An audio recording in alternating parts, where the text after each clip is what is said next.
vous accueille sous la pluie, mais le soleil est dans mon cœur. Surtout aujourd'hui.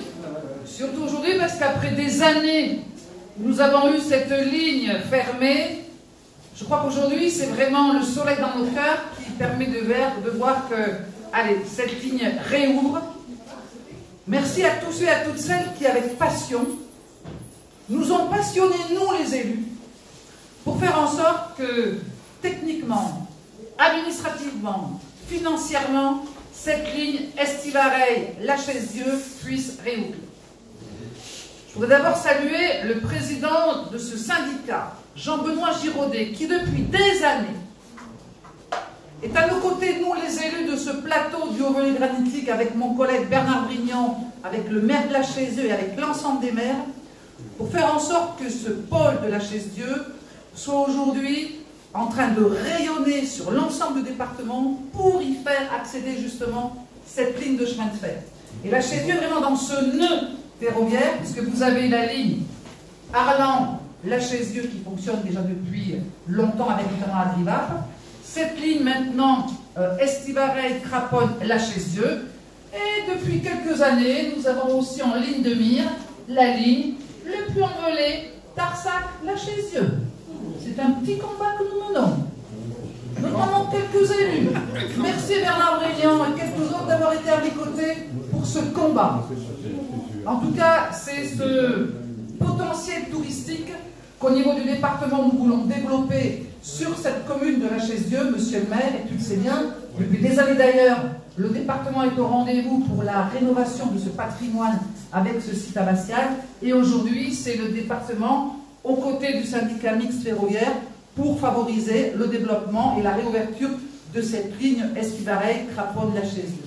Bref, c'est de cette façon-là que le département de la Haute-Loire essaye de mettre en place ce développement touristique, cette solidarité territoriale. Alors, merci à tous et à toutes celles. Merci, monsieur le président national des chemins de fer. Vous le direz tout à l'heure, hein, je crois qu'il y a 125, c'est ça, oui, trains touristiques ferroviaires qui permettent à chacun de s'embarquer dans une aventure, allez, quelque peu souvent originale, mais qui fait que nous avons fait, je pense par exemple au train pour la fête de Trifola.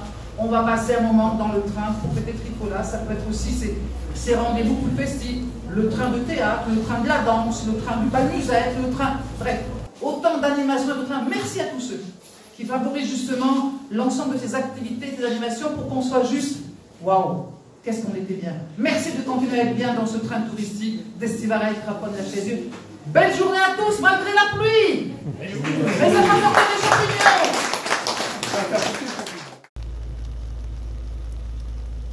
Moi, je voudrais simplement souligner la présence ici donc, de Jean-Michel Debly, qui est le président d'Agrivap. C'est l'autre association qui fait vivre aussi le réseau. Je vous rappelle juste que ce réseau, il fait 120 km de long. C'est-à-dire que c'est le deuxième réseau privé derrière celui de la Corse. Alors, nous, on est un peu corse aussi sur certains points, puisqu'on se bat pour faire, tu as dit, pour faire ouvrir. Je crois que Agnès, tu as dit le bon mot, c'est combat. Oui. Combat. Parce que le combat aujourd'hui, c'est de lutter contre la facilité. La facilité, c'est quoi? C'est de dire on déferre et on y fait une voie verte.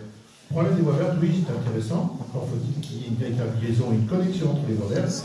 Mais nous, aujourd'hui, on a, à mon avis, trop vendu de voies ferrées, trop vendu de gares. Et aujourd'hui, quand on veut faire repartir une activité économique, parce qu'aujourd'hui c'est une vraie activité économique, où on peut mixer le fret, on peut mixer le tourisme, et maintenant avec les nouvelles technologies, l'arrivée, pourquoi pas, de ferromobiles, c'est-à-dire des navettes autonomes qui peuvent circuler et puis aider quand même nos compatriotes à se déplacer, parce que la mobilité en milieu urbain, c'est vraiment un très très gros souci.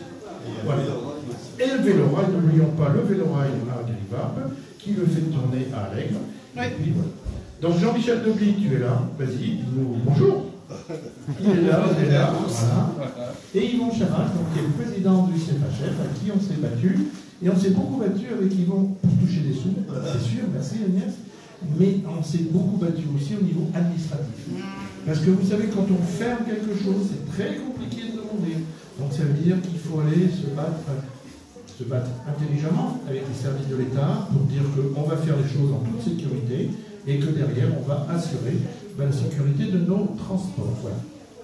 Donc voilà, Ce que je voudrais souligner, j'en profite aussi, c'est que nous allons mettre en place pour l'année prochaine un véritable fonds pour permettre aussi, donc via la défiscalisation, de mettre un peu d'argent sur le tapis, parce qu'on sait que cette ligne, il faudra beaucoup d'argent pour la rénover, donc on le fait petit à petit. Donc voilà, on mettra en place quelque chose d'assez intéressant pour les années à venir, mais étant donné qu'on vous connaît maintenant, on ne sera à même d'aller vous solliciter intelligemment. Voilà. Monsieur le Président.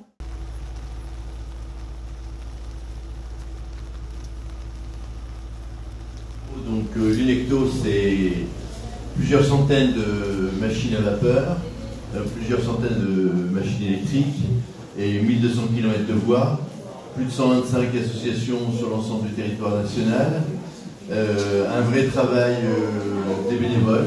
Tout ça ne peut fonctionner que grâce au bénévolat et aux élus.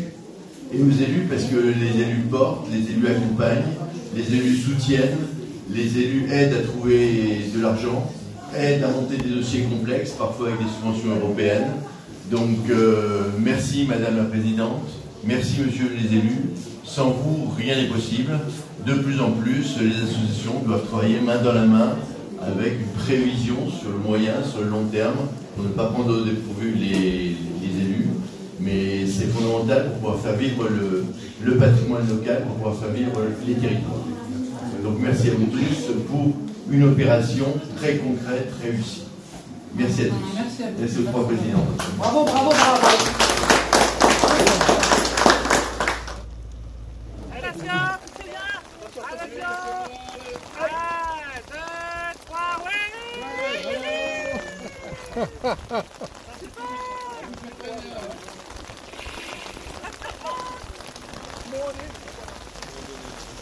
Ah oui, on va donner un petit morceau. Oui, la tradition.